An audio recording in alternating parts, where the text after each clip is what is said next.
If you're searching for how to lower glucose levels quickly, you're not alone. Many people deal with sudden glucose spikes every day, even when they try to eat better and stay active.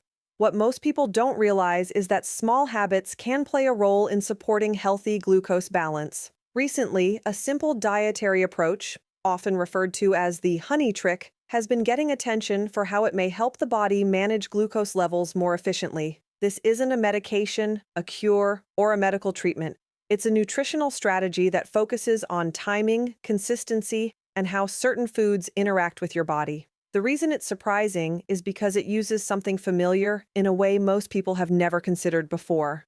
Many are now exploring this method as a way to support more stable glucose levels and better metabolic awareness, without extreme diets or complicated routines.